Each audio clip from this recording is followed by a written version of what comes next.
네, 안녕하십니까. 드디어 이제 종강에 도달했습니다. 3월 중순부터 해서 오늘에 이르기까지 여러분들이 또 저도 처음으로 겪는 현장이 아닌 공간의 어떤 제약을 극복할 수 있는 그런 방식으로 수업을 했습니다. 그 이유는 역병이 지금 올해 초부터 아직까지 지속되고 있어서 방송 수업이라고 하는 독특한, 우리가 방통대는 아니지만은 방통 스타일이 돼가지고 지금까지 달려오고 있습니다. 드디어 대단원의 장정이 오늘로서 수업이 끝나고 6월 18일, 저는 이제 6월 18일 전에 녹화를 하지만 오늘 이제 6월 18일 마지막 수업이거든.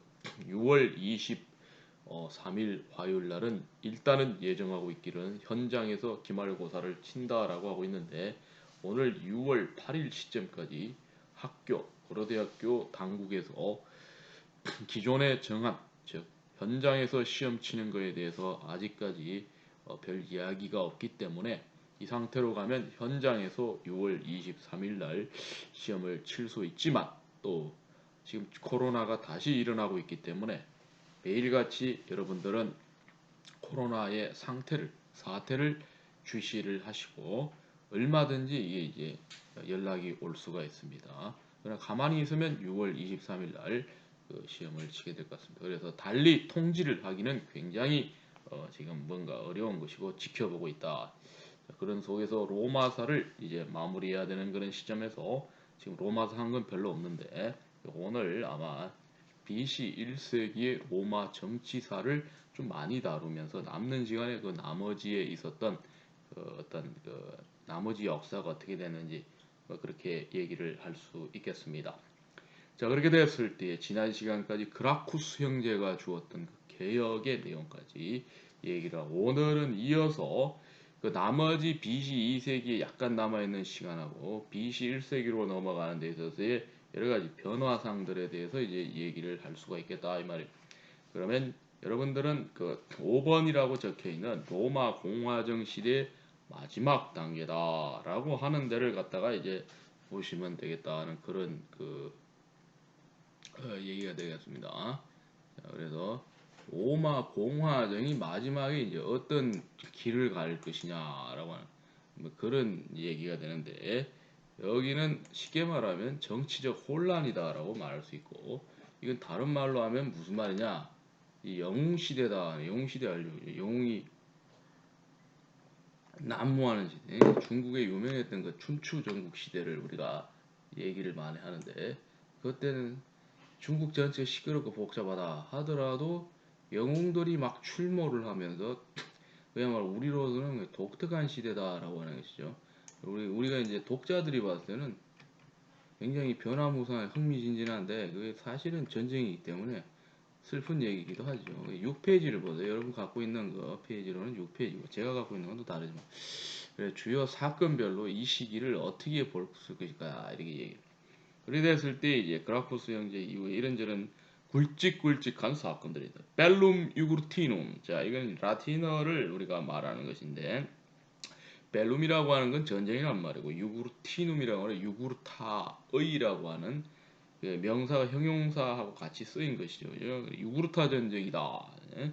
로마가 북부 아프리카, 오늘날의 중북부 아프리카, 그죠? 지중해를 끼고 있는 거기에 이상하게 전쟁이 연루돼 갖고 대외 전쟁을 치루었던 그 유구르타 전쟁.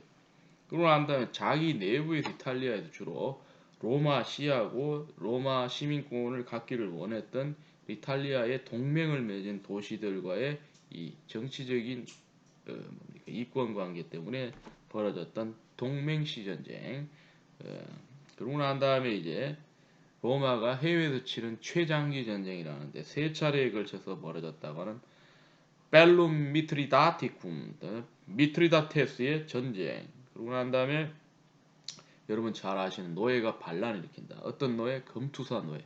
글라디아토르로 잡혀와서 자유가 없이 노예처럼 목숨을 걸고 자꾸 로마 시민들에게 즐거움을 주기 위해서 자기들은 사느냐 죽느냐는 이런 생비디오를 보여줬습니다. 생비디오라고 하는 건 리얼하게 그냥 이 가짜가 아니고 진짜로 죽는 거예요. 그러니까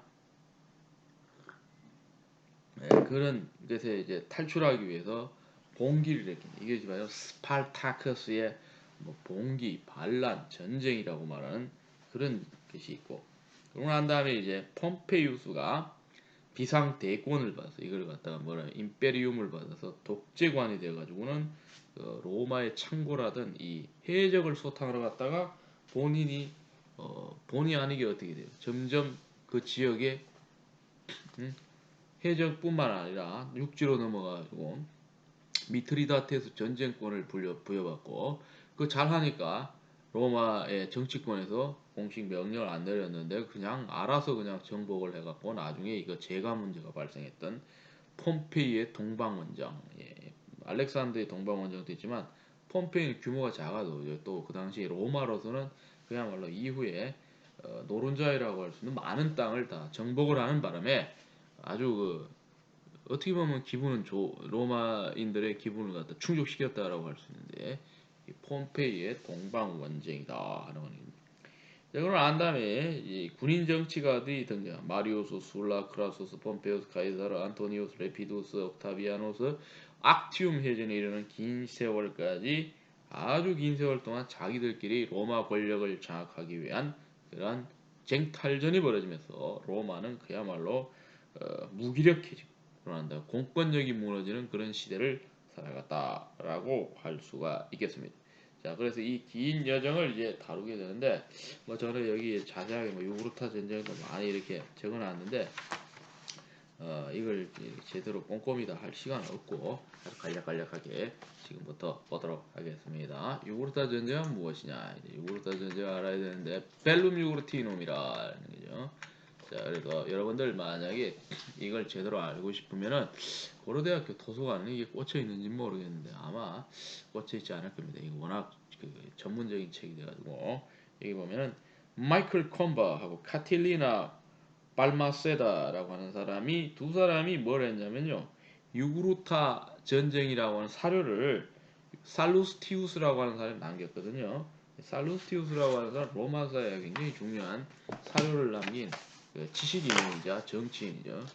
결국은 카이사르에 의해서 정치적으로 쫓겨나는 때문에 불만이 많아서 그 불만을 토로하기 위해서 붓을 잡아서 카이사르 일당을 갖다가 비판하는 글 썼죠. 그게 대표적으로 벨룸 유구르티눔, 유구르타 전쟁. 그래서 BC 1세기에 지식인이다. BC 1세기에 저술가에다가 정치가 그리고 지식인이 이 사람이 여러 가지 카틸리나의 업무에 관해서 그러고 난 다음에 벨룸 유그르티눔 그리고 하나 더 남겼어요.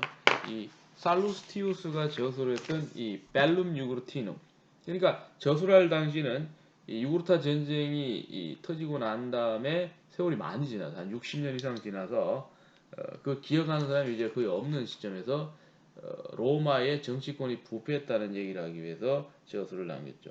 이 살루스티우스의 라틴어로 이 저술되어져 있는 벨룸 유그르티눔을 쉽게 말해서 현대 학자들이 번역을 했는데 이 두 명이 있죠. 여기 콤바하고 이 뭡니까 이 발마스에다인데 제가 이제 이걸 어디서 발견했냐면 이제 그게 기억이 가물가물하긴 한데 2012년 정도인데 마르부르크 대학에서 우연히 발견을 했는데 여기 필럴러지라 해서 라틴어 그리스어를 공부하는 역사학이라기보다는 이 고전 언어학과가 있습니다. 거기 가면은 이 책이 꽂혀 있는데 그 당시로는 따끈따끈하게 새로 나온 책이죠.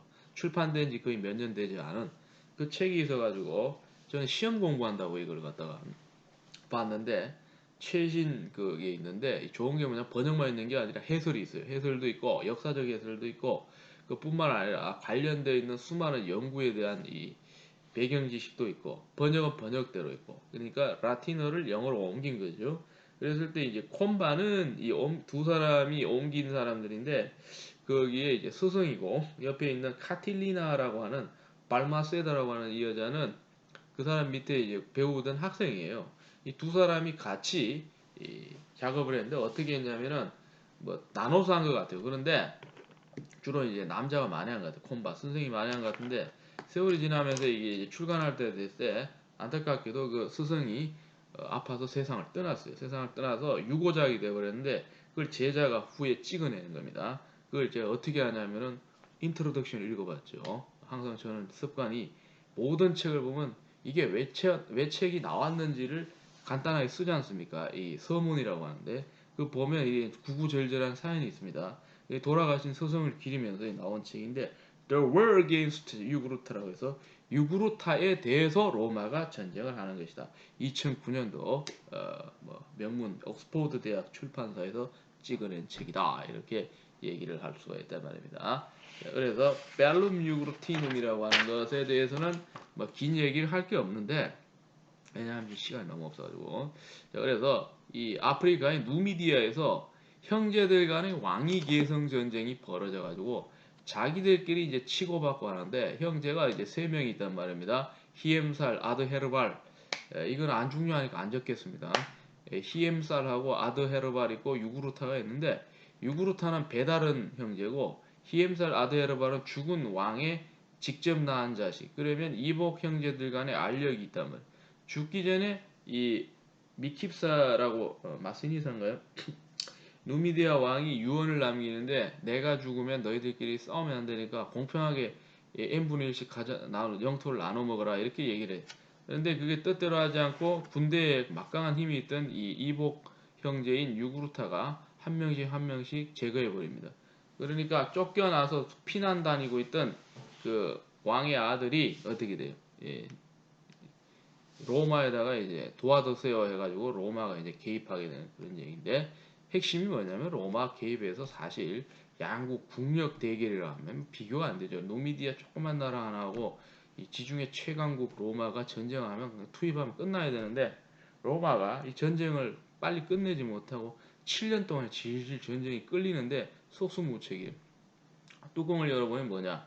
이거 누굴 통해 알 수 있냐면 이제 60년 지나서 쓰고 있는 살루스트의 기록을 통해서 알고 있는데 이게 이제 현지의 지휘관으로 파견된 사람들이 이 현지에 가서 전쟁이 전려가는 게 아니라 유구르타의 이 감언 이슬 정치적인 매수에 넘어가서 돈 받고 자꾸 전쟁을 지지부진하게 하고 있다는. 그래서 지휘관이 여러 번 교체됩니다. 그래서 세 번째 간 사람이 마리우스인데 이 마리우스가 가서 끝내고 돌아오는 얘기거든요. 이것 때문에 이제 마리우스는 굉장히 유명해졌는데 그래서 로마의 사람들이 돈을 받고 타락해서 본연의 임무를 망각하더라 하면서 지금 내가 정치권에서 보고 있는 살루스트가 정치권에 쫓겨났던 거 50년대 40년대를 보면은 그런 걸 많이 느끼죠. 그래가지고는 뭐 그가 정치권에서 풀려난 쫓겨난 그 한을 좀 풀기 위해 가지고 어떻게 돼요? 그걸 한다 이 말입니다.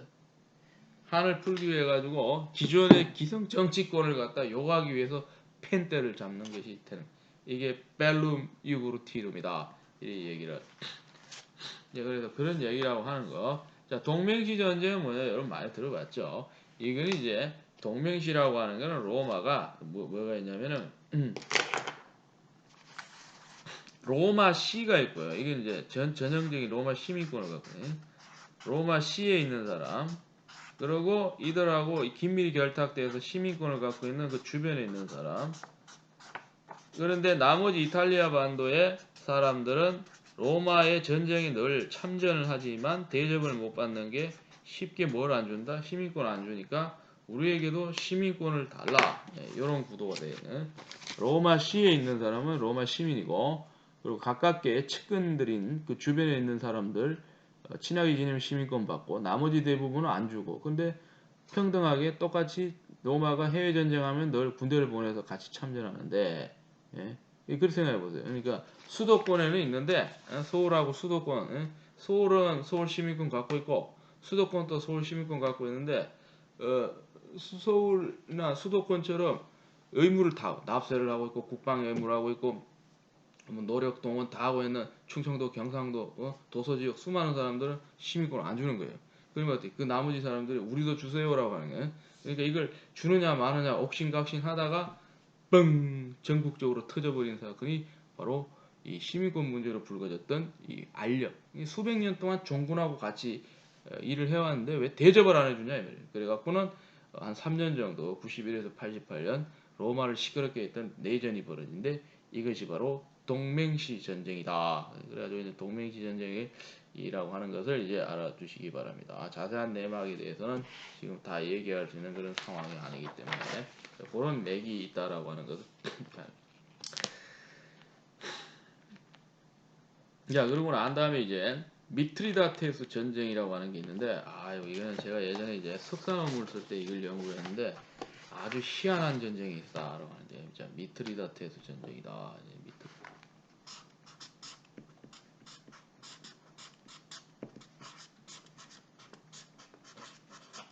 이 전쟁이 이제 89년에서 여러분 보시던 63년에 걸쳐서 있죠.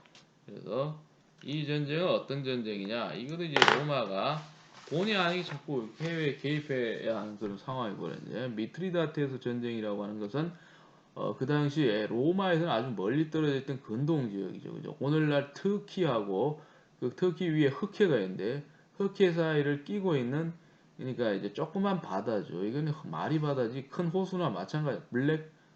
흑해가 맞나요? 네, 흑해가 맞죠. 블랙시에 이 바다를 끼고 이렇게 해안을 끼고 민족이 있는데 이걸 뭐라 하냐? 폰투스라고 하는 민족이 있습니다. 폰투스.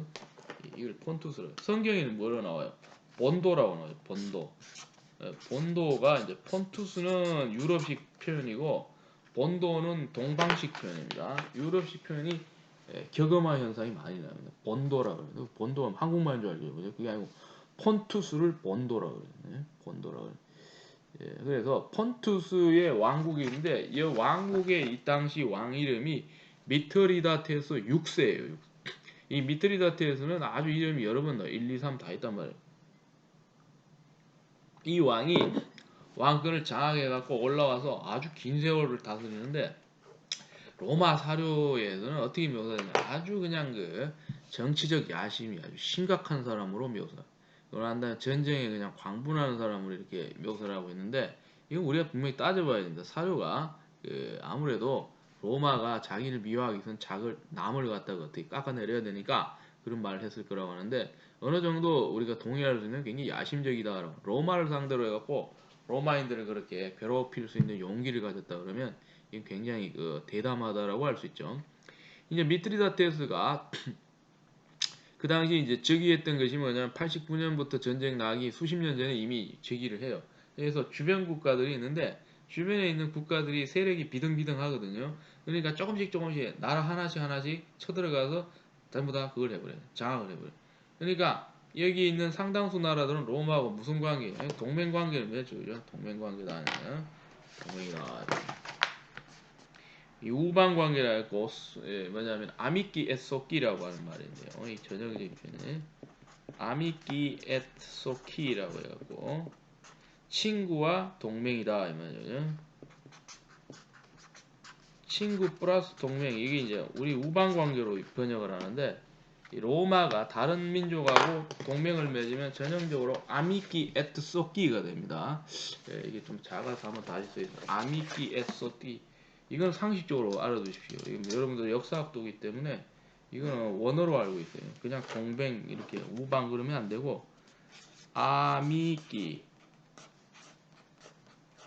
에트가 이제 그리고 쏘끼 그러니까 우방과 동맹이라고 하는 말이죠. 우방과 이걸 갖다 우방 관계라고 하는데 로마 그 당시에 외국과 맺는 동맹을 아미끼 에트 쏘끼라 그래요. 그러면 이 동맹을 맺어놓으면 쌍무 조약이죠, 그죠? 쌍이라고 하면 쌍을 이뤄서 의무를 지운다는 거죠.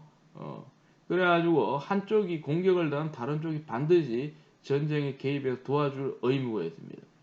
뭐 이런 습관이 계속 지속이 돼가지고 20세기에 아미끼 에쏘끼 넘어와갖고 우리 1차, 2차 대전의 어떤 경과를 보면 많이 알 수 있는 것이 그 당시 이제 연합국하고 이제 반대쪽에 있는 그런 동맹국들이 있으면 그 한 국가가 침략을 당하면은 이 의무 관계에서 그 침략받은 나라를 침략한 나라에 대해서 선전포고하는 이런 식으로 계속 이 사슬처럼 연결이 돼요. 그래가지고는 우후죽순처럼 갑자기 뻥 터져버리는 게 이제 세계대전이 돼버리는 거죠.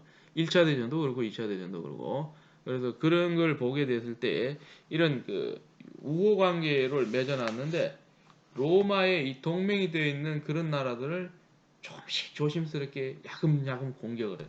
근데 그것도 보면은 솜씨가 없는 게 아니고 눈치를 살살 보면서 물러가라 그러면 살짝 물러가고 그러고 난 다음에 또 감시가 소홀하면 또 살짝 다시 쳐들어가고 이런 식으로 해서 로마에서 거리가 좀 멀다라고 하는 걸 이용해서 자꾸 공격을 해요. 그래 갖고는 로마 신기를 건드리는데 그 몇 차례에 걸쳐서 이제 그 로마로부터 이제 로마 직접 개입하는 건 싫어하거든요. 왜냐하면 이 돈 들어가는 일이고 병력 투입하면 이제 살상이 예고된 일이라서 이거 하지 않아 가지고 이제 서서히 하게 되는데 결국은 어떻게 됩니까?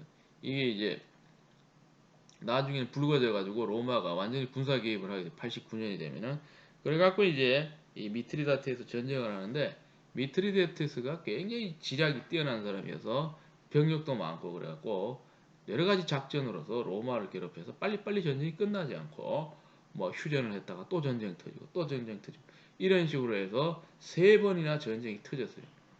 그래갖고 완전히 복속되는 건 63년도에 쫓겨 도망가던 미트리다테스가 죽게 됨으로써 이제 끝나는데 로마로서는 최장기 전쟁을 치르면서 망신살을 당했던 그런 미트리다테스 전쟁이라고 하는 게 있는데 이 미트리다테스 전쟁이 중요한 것은 뭐냐면 폼페이우스가 이 전쟁이 지지부진할 때 로마로부터 뭘 받습니까? 67년이 되면은 비상 대권을 받죠. 이거 굉장히 중요해요. 폼페이의 업적, 이 캐리어의 가장 중요한 커리어라는 이게 바로 폼페이우스가 해적 소탕권을 받는데 독재관이 됩니다. 독재관이. 그래서 이 BC 67년 폼페이우스가 로마 정치권으로부터 당신이 이제 정권을 받아서 무조건 할 수 있는 딕타토르를 줄 테니까 지중해 창고라고 있는 해적을 완전히 타진해라라고 했고 그 전에 여러 가지 노력에도 안 뽑히던 이 해적을 완전히 뽑아버려. 그러니까 폼페이 영향을 믿으니까 내친 김에 3차 미트리다테스 전쟁이 진행되고 있는데 만족스럽지가 않으니까 당신이 가서 끝을 내고 그러니까 폼페이가 투입돼 갖고는 굉장히 진척이 잘 되죠. 그래서 제가 사료를 이때까지 봤을 때 로마사에 있어서는 최고의 지휘관은 누구냐? 카이사르라기보다는 폼페이우스로 보는 게 맞습니다. 물론 최후승자는 카이사르였지만은 전쟁 자체만 놓고 봐. 그리고 우리가 이제 물리적으로 얼마나 넓게 누가 광개토항처럼 많이 확장했느냐 하면 폼페이우스죠. 어마어마하게 로마의 지경을 넓혀버린 사람. 다만 좀 뭐랄까요? 생각이 냉철하지 못했던 그런 판단력에 조금 한계가 있는 사람인데 무장으로서는 전무후무한 사람이 폼페이우스였습니다. 카이사르는 지략이 뛰어난 사람이고 그래서 이 폼페이우스가 미트리다테스 전쟁을 성공적으로 끝내고 돌아오는 그런 일들이 있었다 이렇게. 그리고 또 한 가지는 이제 스파르타크스의 이 노예들이 일으켰던 왜냐면 검투사로 강요받아가지고는 매일같이 살고 죽고 지지고 뻗고 그렇게 살았단 말이에요. 그렇기 때문에 그게 너무나도 불만이어서 대놓고 수천 명이 탈주를 해버렸다 하면 엄청난 사건이죠.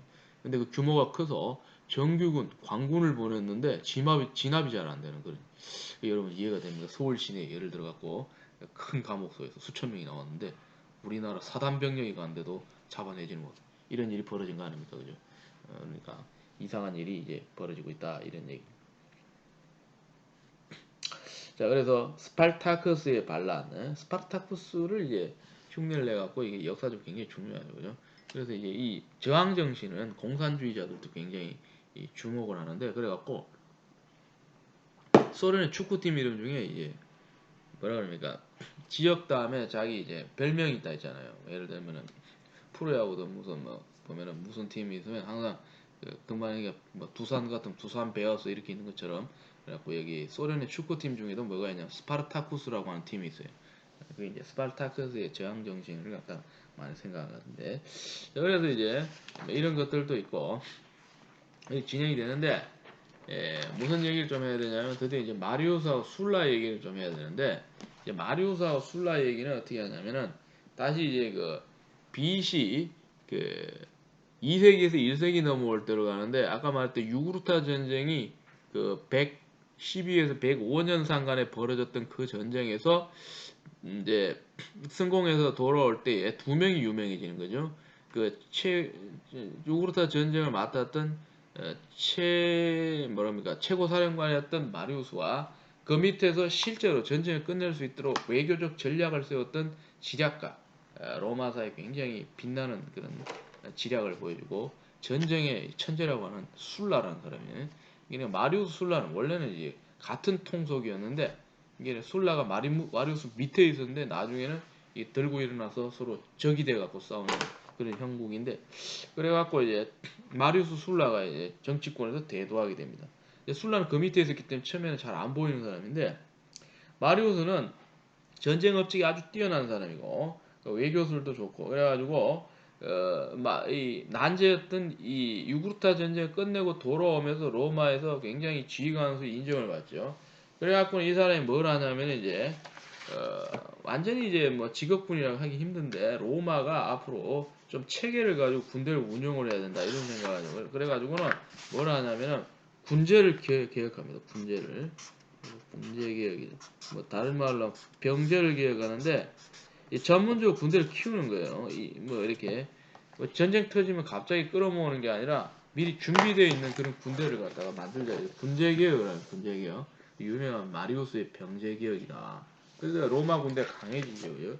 그러고 난 다음에 이제 기원전 100년 정도 전으로 해서 kim브리족하고 테우토니족이라고 있는데요. kim브리 전부 이제 아주 그 당시 로마를 위에서 쳐들어와서 괴롭히던 이 외국 세력들인데 이 켈트계 종자들이죠. 그래서 kim브리하고 테우톤족인데 이 두 족속들을 갖다가 전쟁을 통해서 어떻게 복속을 시키고 로마의 이 변방을 튼튼하게 해갖고 또 인정을 받아요. kim브리와의 전쟁, 테우토니와의 전쟁, 이 전쟁을 승리로 이끌면서 마리우스는 끊임없이 콘술을 그래서 콘술을 역대로 6번인가 7번을 하게 돼요. 그 정도로 인정을 받는 사람이죠. 그런데 이제 문제는 뭐냐면은 마리우스하고 술라 간에 이제 라이벌전이 벌어지는데 이제 88년이 된다. 88년이 되면은 미트리다테스 전쟁이 이제 막 터져가지고 로마로서는 지휘관 누구 하나를 보내갖고는 이게 이제 막아야 되고 그러고 난 다음 미트리다스를 완전히 제압을 해서 돌아오게끔 해야 되는데 어떻게 하냐면 전쟁 지휘권을 놓고 서로 이제 가려고 이제 경쟁이 벌어지는 거죠. 왜냐하면 제가 지난번에도 얘기한 것처럼 이 관직의 사다리를 타고 이제 출세를 해야 되기 때문에 출세를 하기 위해서는 뭐가 필요하다? 해외에서의 업적이 필요하기 때문에 서로 가려고 하니까 결국은 이제 투표를 했을 거 아닙니까, 그죠? 투표를 하니까 아무래도 지지 세력이 많은 마리우스가 유리하죠, 그죠? 술라가 불만을 품는 거죠. 자기 못 가니까 어떻게 됩니까? 그 로마로 군대를 끌고 쳐들어와 버리죠. 그러고 난 다음에는 이 와중에 이 로마에서 이제 이 당시에 막강한 권력을 지닌 술피큐스라고 하는 사람이 있었는데 이 전쟁 지휘권에 대해 결정해 준 사람인데 이 사람은 살해되고 그 전쟁 지휘권이 자기가 받아가지고 강제로 뺏었어요. 그래서 가는 이 황당무계한 일이 예전에도 그랬지만 마케도니아 전쟁도 투표에서 져갖고는 진 사람이 그냥 자기가 그냥 국가의 명령도 없이 사적으로 군대를 동원해서 쳐들어갔죠, 그죠? 예. 그런 일들이 이제 막 일어나고 있다 이런 얘기가 되는 것이죠. 그래서 술라가 이렇게 들어오면서 로마 정치 상황이 굉장히 복잡해지게 되는데 술라는 일단 로마에서는 공공의 적으로 규정이 돼요. 자기 마음대로 한 놈이니까. 그러니까 방법이 없는 게 해외에서 일단 나 전쟁을 이겨야 되고 그러고 나서 돌아와서 반대파를 없애고 자기가 1인 지배를 갖다가 구축을 해야 되는 그런 상황이 됐다라고 하는 것이. 그래갖고는 이제 술라가 미스리다테스 전쟁이 만만치가 않은 전쟁인데 적이 숫자도 많은데도 불구하고 뛰어난 이 용병술 지략으로서 미트리다테스를 눌러버리고 로마로 이제 돌아옵니다. 로마로 돌아와서 86년에 돌아와서 하나하나씩 정적들을 완전히 다 죽여버리고 자기가 1인 지배를 구축하게. 그러니까 로마가 이제 개판이죠, 그죠? 이때까지 이제 이런 일이 없었는데 로마에서 물론 뭐 그라쿠스 형제 때 개혁 때문에 싸웠지 그건 아니죠. 정치 권력 자체를 장악하려고 하는 건 아니었거든요.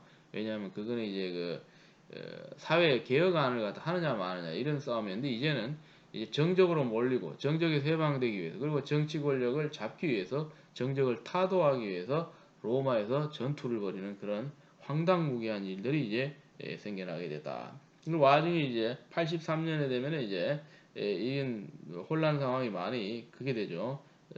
이제 진압이 되면서 술라는 원로원을 위협해 갖고 자기가 무슨 걸 받아야 안전하냐면은 마음대로 할 수 있는 권한이 독재관이 되어버려요. 독재관이 되어가지고 오래 하진 못하지만 완전히 정적들을 다 숙청해버려요.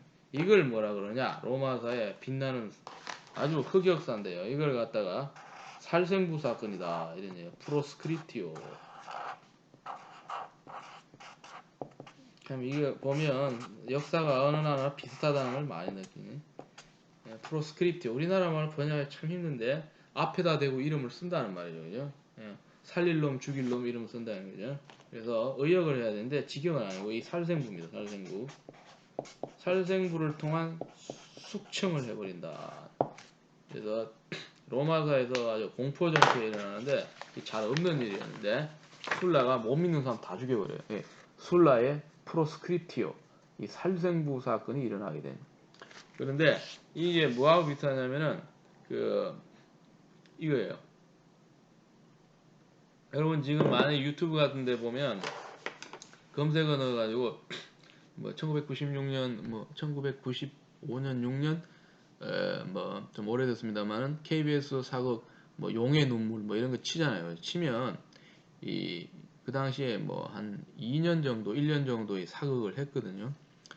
그래가지고 이제 만들어진 편수가 엄청나게 많은데 그 중에 어떤 사건이 나오냐면 조선시대로 가기 전에 그 이방원이가 왕자의 난을 일으키는데 왕자의 난을 일으키고 난 다음에 이제 이게 불법으로 행한 거기 때문에 이제 믿을 사람 안 믿을 사람 신하들을 골라내요. 그래 엄청나게 많은 신하들을 다 입고를 시킵니다. 그래 입고를 시켜가지고 미리 이방원하고 참모들이 이 사람의 성향을 분석해서 이제 동그라미하고 꼬표를 치죠. 살릴 놈 죽일 놈 이래가지고는 들어오는 문에서 신호를 보내는데 이렇게 하면 이쪽으로 보내고 이렇게 하면은 바로 칼로 쳐버립니다. 문을 열면서 살아서 들어오는 사람이 있고 열자마자 죽는 사람이 있고 그런 장면이 이제 묘사. 어디까지가 이게 믿어야 될지 얼마나 사료를 갖다가 반영해서 만들었는지는 모르겠지만은 그 이방원이 해당했던 이 살생부 사건이죠, 그죠? 살생부. 살릴 사람, 죽일 사람. 그래가지고 미리 이제 정치 권력 장악하기 전에 확실히 해두는 거는 조금이라도 반대해가지고 나중에 후환을 갖다가 두렵게 할 사람이 있다면 미리 제거해버리는 그런 일. 이제 술라도 마찬가지로 본인이 힘으로 정권을 탈취했기 때문에 이걸 갖다가 어떻게 돼요? 유지하는 방법은 피해 숙청이다. 이래 돼. 그래서 로마서에 엄청난 이 뭐라 그럴까요? 이 흑역사가 있고 이 숙청을 많이 한 게 뭐냐면 이 소련이 처음에 그 공산주의 혁명하고 난 다음에 되고 정치 권력이 불안해가지고 그 당시에 특히 스탈린 시대에 숙청이 많았어요. 피해 숙청이다. 그래가지고 하도 많이 죽여가지고 정치범도 무조건 저기 시베리아 그 강제 수용소에 집어넣어 평생 거기 일하다가 죽도록 만들어. 그리고 이제 말 안 듣는 사람 다 쫓겨보내고 시베리아는 뭐 광활하죠, 그죠? 그래가지고 이제 그러니까 스탈린이 워낙 공포 정치를 해가지고는 일화에 이게 있어요. 스탈린 죽었거든요. 며칠 동안 이제 아파가지고 있는데 살았는지 죽었는지 궁금할 거 아닙니까? 주변의 사람들이 뭐 가족도 있고 비서도 있고 뭐 그 주변에 있는 뭐 같이 정치하는 사람들도 있고 있는데 이 이제 들어가질 못해요. 육감은 죽은 것 같아. 며칠 동안 기척이. 그럼 들어가서 확인해야 되는데 이 공포 분위기 있으니까 들어가서 자기가 혐의가 있을까봐 예를 들어서 뭐 몰래 죽였다 이런 혐의를 뒤집었으면 겁이 나니까 아무도 안 들어갔다는 그런 얘기. 그래가지고 이제 죽은 게 늦게 밝혀졌다고 하는 그런 얘기가 있는 정도로 공포 정치를 많이 했던 피해 숙청이다. 뭐 김일성 한 거는 두말할 것도 없고 엄청난 숙청. 그 이제 대물림이 돼가지고 김정일이도 잘하고 지금 이제 나이도 얼마 안 되는 김정은이도 보면은 숙청을 많이 하죠, 그죠? 국제사회 크게 굉장히 예리하게 관찰하고 있는데도 자기 형이 그때 예전에 몇 년 전에 죽었는데도 보면 배우를 보면 이제 우리가 능히 짐작을 할 수 있. 자, 그래서 이제 피해 이 숙청을 갖다가 술라가 했는데 이렇게 공포 정치를 한 사람 치고는 이 사람이 죽는 과정이 독특한 게 자연스럽게 잘 죽었다 이 말이죠, 그죠? 왜냐하니까 그렇게 독재 정치를 하다가 물러나 버려요. 왜 물러났는지 정확히 알 수 없는 단서가 하나 있는데 자기 발로 나는 이제 물러갈 것이다 하고 물러나서 사인으로 돌아가죠. 그러니까 정치를 하는 공인이 아니고 프리바투스로 넘어가는 거예요. 사인, 사적인 개인으로 넘어가요. 이 라틴어로 프리바투스라고 private person인데 그래서 조용히 여생을 보내다가 1년 안에 죽죠. 그럼 뭐예요? 이미 지병이 있다고 봐요. 이건 거의 확실합니다. 그러지 않고는 그 물러날 수가 있겠습니까? 프리바투스. 몸이 안 좋으니까 요양이나 하려고 물러났겠죠. 프리바투스. 사인.